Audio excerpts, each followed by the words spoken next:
The rain over the cemetery in Boston didn't wash anything clean. It just made the mud slick and the gray sky heavy.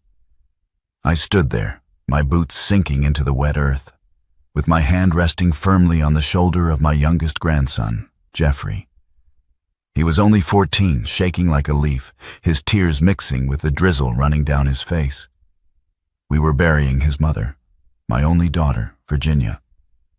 She was 48. Too young. Far too young.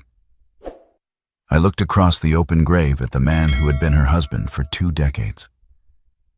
Edward stood there in a tailored black trench coat that cost more than my first car. His eyes were dry, not a single tear. He was checking his watch, actually checking his watch while his wife was being lowered 6 feet down. Standing next to him was Dominic, my oldest grandson. At 26, Dominic was a carbon copy of his father, vain, impatient, and holding a cell phone half concealed in his palm, scrolling thumb. A cold shiver that had nothing to do with the November chill ran down my spine. My gut was screaming at me. I've been a structural architect for 40 years. I know when a foundation is rotten, even if the house looks pretty on the outside. And looking at Edward and Dominic, I saw rot. If you have ever had a gut feeling that warned you about someone close to you, and you ignored it only to regret it later, hit that like button right now. It shows me I'm not the only one who has felt this darkness. Jeffrey leaned into me, sobbing quietly. "Grandpa Logan," he whispered, "why isn't Dad sad? Why isn't he crying?" I didn't have an answer that wouldn't break the boy's heart further. I just squeezed his shoulder. "I'm here, Jeff. I'm right here. We need to look out for each other in this world. Please, share this story with someone you trust, someone who needs to be reminded to keep their eyes open. And while you are getting settled in for the truth of what happened, let me know in the comments where you are watching from tonight. I read every single one, and I appreciate you being here with me." The ceremony ended, and the priest closed his book. Edward didn't even throw a flower into the casket. He just turned, signaled to Dominic, and walked toward his sleek black sedan without looking back. The wake was held at Virginia's house in the historic district. It was a sprawling Victorian property she had restored herself. She loved that house.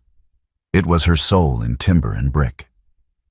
I stood in the corner of the living room, holding a cup of black coffee that had gone cold, watching the mourners. Most were Edward's business associates, talking about stock prices and zoning laws in hushed tones. Dominic slid up next to me, smelling of expensive cologne and mints. "Grandpa Logan," he said, his voice smooth, lacking any real jagged edge of grief. "We need to talk about the property." I turned to him, my brow furrowing. "The property? Your mother has been in the ground for 2 hours, Dominic." I know, he said, waving a hand dismissively. "But Dad and I were talking. The market in Boston is peaking right now. It's volatile. We think it's best to liquidate the asset immediately. You know, for closure. It's too painful to keep." "Liquidate?" I repeated the word. It tasted like ash. "This is your brother's home. It's your home." "It's a house, Grandpa. Just wood and stone." Edward appeared behind Dominic, placing a hand on his son's shoulder. The unity between them was unnerving. "He's right, Logan. I've already contacted a broker. We want to list it quietly starting Monday." I stared at him. My son-in-law wanted my daughter's house sold. What I found in her hidden safe destroyed his life. "Monday?" I asked, my voice rising just enough to turn a few heads. "You can't be serious. Virginia's things are still in the closets. Her scent is still in the hallways. We need to move quickly," Edward said, his eyes hard and flat like shark eyes. Stalling is just wallowing. The tension in the room spiked. I set my coffee cup down on a side table with a loud clatter.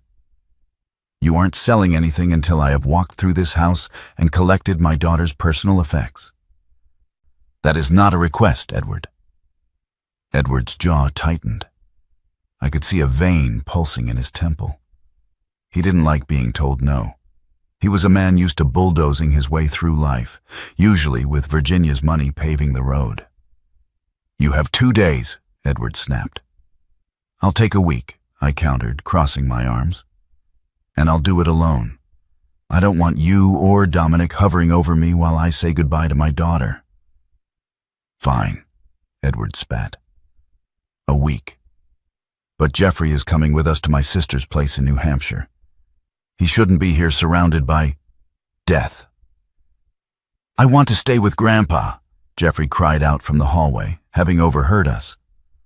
No, Dominic said, stepping toward his younger brother. You're coming with us, Squirt. Grandpa Logan is confused. He needs space. I didn't like it. Every instinct in my body screamed to grab Jeffrey and run, but I had no legal standing. Edward was his father. If I caused a scene now, they'd lock me out of the house forever, and I'd never find out what was really going on. Go with them, Jeff, I said, forcing a smile I didn't feel. I'll call you every night. I promise. Edward inherited Jeffrey out the door within 10 minutes. The house went silent, but the silence felt heavy, charged with secrets waiting to be unearthed. The next morning, I returned to the house alone. The rain had stopped, but the fog was thick, pressing against the windows. I started in Virginia's study. I knew my daughter. She was organized, meticulous. If there was a reason Edward was so desperate to sell, it would be here. I spent hours going through tax returns and bills in the filing cabinet, but everything seemed normal, too normal. It was sanitized. I moved to the master bedroom. It was difficult being in there. Her perfume, a soft lavender scent, still clung to the curtains. I sat on the edge of her bed and wept for 10 minutes, just letting the old man's grief pour out of me. When I wiped my eyes, I noticed something odd about the large oil painting of the coastline hanging opposite the bed. It was slightly crooked. Virginia was a perfectionist. She never hung anything crooked. I stood up and walked over to it. When I shifted the frame, I saw the wall behind it wasn't flush. There was a faint seam in the wainscoting. I ran my fingers along the wood, feeling for a latch. A hidden pressure plate clicked, and a small section of the paneling popped open. A wall safe. My heart hammered against my ribs. I had designed the addition to this house for them 10 years ago. This safe was not in the blueprints. She had installed it later. I tried her birthday. Error. I tried her wedding anniversary. Error. Then I tried Jeffrey's birthday. Click. The heavy steel door swung open. Inside, it wasn't jewelry or gold. It was a stack of cash, about $85,000, banded in 50s. A black USB drive and a white envelope with my name on it. I took the letter out, my hands trembling so bad I nearly dropped it. I sat back down on the bed and opened it. After my daughter's funeral, my son-in-law said, "Sell the house now. Move on fast." But sorting through Virginia's bedroom, I found a hidden safe with a note inside. "Dad, if you're reading this, I'm already gone. Check the flash drive. Protect Jeffrey. They killed me." I opened it, and everything flipped. I read the line again. They killed me. The air left the room. My daughter hadn't died of a sudden aneurysm, as the coroner stated. She had been murdered, and she knew it was coming. I looked at the cash, then back at the note. She had been preparing an escape. She was trying to save herself and Jeffrey. But she had run out of time. If you are the kind of person who would burn the world down to protect your family, if you believe that justice is worth any price, please subscribe to the channel. It helps us bring these stories to light, and it tells me you stand on the side of truth. I pocketed the flash drive and the letter. I left the cash. I couldn't make it look like a robbery. I closed the safe, replaced the panel, and straightened the picture. I walked out of that house a different man. Logan Wayne, the grieving architect, was gone. In his place was a hunter. I drove straight to my apartment, locked the deadbolt, and plugged the USB drive into my laptop. The folder structure was clear. Evidence, bank records, audio logs. I opened the bank records first. Edward's construction firm wasn't just struggling. It was a corpse propped up by fraud. He was $7 million in debt. He had leveraged every asset he owned, and then he had started forging Virginia's signature to leverage hers. He had taken out loans against the Victorian house. He had drained joint savings. But the kicker was the life insurance. 3 months ago, the policy on Virginia had been increased to $5 million. The signature on the authorization form was a shaky imitation of my daughter's elegant script. He needed her dead to pay off the sharks. If she divorced him, the financial forensic accountants would find the fraud, and he would go to prison for 20 years. Murder was his only golden parachute.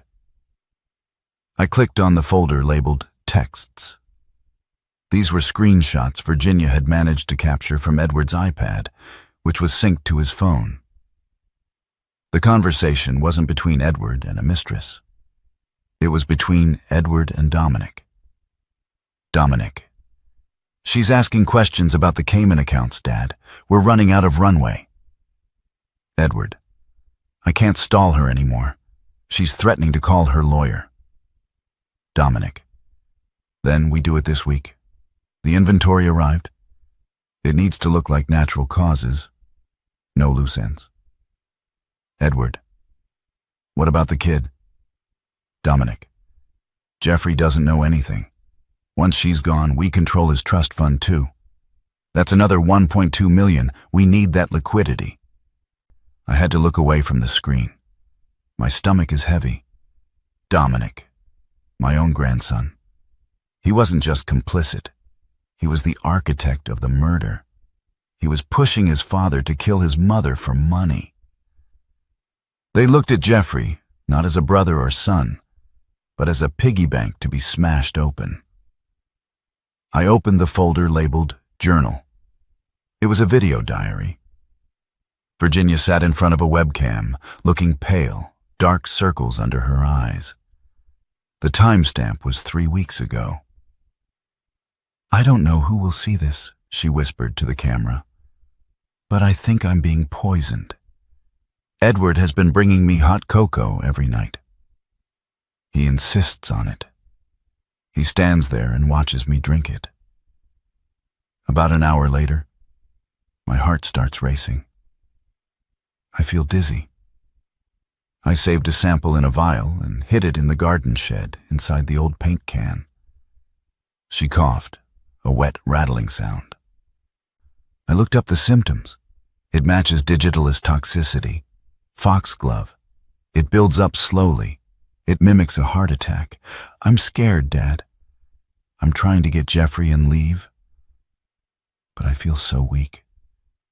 If I die, please don't let them take Jeffrey. The video cuts to black. They had poisoned her slowly, night after night, smiling at her while they stopped her heart.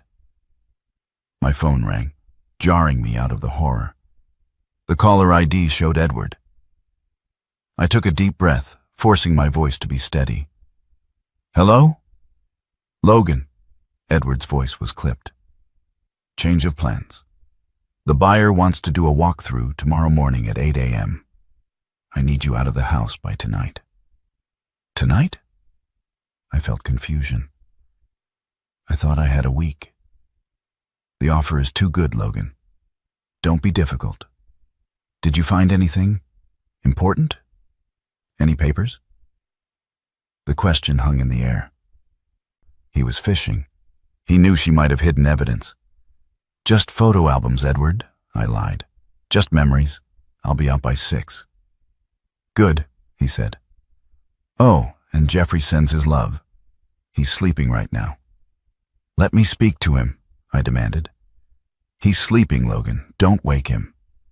We'll see you at the closing. The line went dead. Panic, cold and sharp, pierced my chest. He's sleeping in the middle of the day? They were accelerating the timeline. I didn't call the police station main line. I called Detective Miller directly. Miller and I had served in the reserves together 30 years ago. He was the head of major crimes now. Miller, I said as soon as he picked up, I need you to meet me. Not at the station. The diner on 4th Street. Now. Logan? You sound like hell. What's going on? It's Virginia. It wasn't natural causes, Miller. I have proof, and I think they have Jeffrey. I'm 10 minutes out, Miller said, his tone instantly shifting from friend to cop. I grabbed the laptop, the drive, and the letter. I ran out the door. I needed to move fast. If Edward suspected I knew, Jeffrey was a loose end they couldn't afford to leave untied. At the diner, I slid the laptop across the booth to Miller. He watched the video diary. He read the texts. His face, usually stone, went pale. Sweet Mother of God, Miller whispered. This is a conspiracy to commit capital murder. They have Jeffrey, I said, leaning over the table. They took him to Edward's sister's place in New Hampshire. But Edward just called me. He sounded final. Miller pulled out his phone. I'm putting a bolo out on Edward and Dominic. I'm sending a squad to the sister's house in New Hampshire right now. He made the call. I watched him pace the diner. 2 minutes later, he came back to the booth. The sister isn't in New Hampshire, Miller said grimly. She's in Florida for the winter. The house up there is empty. Neighbors say nobody has been there for months. They lied. I slammed my fist on the table.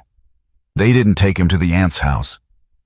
Think, Logan, Miller urged. Where else would they go? Do they have other properties? Edward has a cabin, I realized. A hunting lodge, up in Vermont, near the border. It's off the grid. He used to brag that you couldn't find it on a GPS. We need a location, Miller said. I don't have the address, I admitted, desperate. Then I remembered. The iPad. Virginia's iPad. She synced it to Jeffrey's phone for safety last year. She showed me how to use the Find My Family app. I opened the web browser on my laptop, logging into Virginia's cloud account. I guessed the password. Jeffrey 2012. A map popped up. A single blue dot was moving north on Interstate 91, crossing into Vermont. I got them, I said. They are heading to the Green Mountains. Miller coordinated with the Vermont State Police, but he told me to stay put. The hell I will, I said, already walking to my truck. Logan, don't do anything stupid, Miller yelled after me. I'm not going to let them hurt him, Miller. Get your guys there, but I'm going. I drove like a maniac. The drive to Vermont usually took 3 hours. I made it in 2. The weather turned nasty as I hit the mountain passes, sleet turning into heavy snow. My old pickup truck fishtailed on the icy switchbacks, but I kept the pedal down. The blue dot on the screen had stopped moving deep in the woods, miles from the nearest paved road. I killed the headlights as I turned onto the fire road leading to the cabin coordinates. The snow was crunching under my tires. I parked a half-mile out and walked the rest of the way, clutching a heavy iron tire I'd grabbed from under my seat. I wasn't a man of violence, But for Jeffrey, I would become one. The cabin was a dark A-frame set against a backdrop of pine trees. Smoke curled from the chimney. Edward's black sedan was parked out front next to Dominic's sports car. I crept up to the side of the house, moving through the shadows. The snow dampened my footsteps. I found a window at the back and peered in. The interior was lit by the fireplace. Jeffrey was sitting on a wooden chair, looking despondent. Dominic was pacing, holding a sheet of papers. Edward was pouring himself a drink. I pressed my ear against the cold glass. "Just sign the papers, Jeff," Dominic was saying, his voice aggressive. "It transfers the trust fund management to Dad until you're 21. It's standard procedure." "I don't want to," Jeffrey sobbed. "Mom said I shouldn't sign anything. She said the money was for college." "Mom is dead," Edward roared, slamming his glass down. Jeffrey flinched. "She's dead, and she left us in a mess. We need that money to save the company, to save this family." "You didn't cry?" Jeffrey whispered, his voice trembling but defiant. "At the funeral. You checked your watch." Edward walked over to the boy and leaned down, his face twisted in a sneer. "Because it was over, Jeffrey. A problem solved. And now, you are becoming a problem." "Did you hurt her?" Jeffrey asked, his voice barely audible. "Did you hurt Mom?" Dominic laughing, a cruel high sound. "She hurt herself, kid. By trying to ruin us. We just helped nature along." Rage, white-hot and blinding, took over. I didn't wait for the police. I didn't wait for backup. I ran to the back door. It was locked. I swung the tire iron with all the strength of a grief-stricken father and smashed the glass pane. I reached in, unlocked the deadbolt, and kicked the door open. The wind and snow swirled in behind me as I stepped into the cabin. "Get away from him!" I bellowed. Edward spun around, shock registering on his face. Dominic dropped the papers. "Grandpa?" Jeffrey cried out, jumping from the chair. "Logan?" Edward's eyes narrowed. "What are you doing here?" "I know everything, Edward," I said, raising the iron bar. "The poison, the digitalis, the insurance fraud. The police are on their way. It's over." Edward's face changed from shock to a cold, deadly resolution. He reached behind the wet bar and pulled out a revolver. "You should have just sold the house, Logan," Edward said, raising the gun. "You old fool." "Run, Jeff," I screamed, stepping between the gun and my grandson. "Node." Jeffrey grabbed my coat. "Shoot him, Dad," Dominic yelled. "Do it." Edward cocked the hammer. I braced myself for the bullet, praying I could take the hit and keep standing long enough to bash his skull in. Crash. The front door exploded inward. "State police, drop the weapon." Red and blue lights flooded the room through the windows. Miller had come through. A team of tactical officers swarmed the room. Edward freezes. For a second, I thought he would shoot me anyway. Then he looked at the laser sights dancing on his chest. He slowly lowered the gun. Dominic, the coward, immediately dropped to his knees, hands behind his head. It was him. It was all Dad's idea. I just did what he told me. "Shut up, you traitor," Edward hissed as the officers tackled him to the floor. I held Jeffrey while they cuffed them. I covered his eyes so he wouldn't see his father and brother being dragged away like the garbage they were. The following months were a blur of legal proceedings. The hardest part was the exhumation. We had to disturb Virginia's rest to prove the poison. The toxicology report came back positive for lethal levels of digitalis. The trial was swift. The evidence Virginia had gathered was bulletproof. The video diary played in the courtroom, silencing everyone. when Virginia's voice filled the room, accusing her husband from beyond the grave. Even the defense attorney looked down in shame. Edward was sentenced to life without parole. Dominic turned state's witness to try and save himself. But the judge wasn't having it. He gave Dominic 20 years for conspiracy and attempted fraud. I sold the Victorian house. I couldn't let Jeffrey live there anymore. Too many ghosts. We used the money to buy a smaller place near the coast in Maine, far away from Boston. Jeffrey had a hard time. He had nightmares. He had trust issues. Who wouldn't? But we went to therapy. We got a dog, a golden retriever named Buster. We took long walks on the beach. Slowly, the light came back into his eyes. He started doing well in school again. He joined the debate team. He told me one night, while we were cooking dinner, "Grandpa, I want to be a prosecutor. I want to put guys like Dad away." "You'll be a great one, kid," I told him. "The best." 2 years later, while unpacking the last of the boxes in the garage, I found a book I had taken from Virginia's safe. Tucked inside the back cover was a second envelope I had missed that chaotic day. It was addressed to my surviving boys. I called Jeffrey into the garage. He was 16 now, taller, broader. We sat on the tailgate of the truck and read it together. If you are reading this, it means the worst has happened, but also that you won. Dad, thank you for being the safety net you always were. Jeffrey, my sweet boy, don't let this turn your heart to stone. Evil is real, but only as love. Your father and brother chose money. We choose each other. Blood makes you relatives. Loyalty makes you family.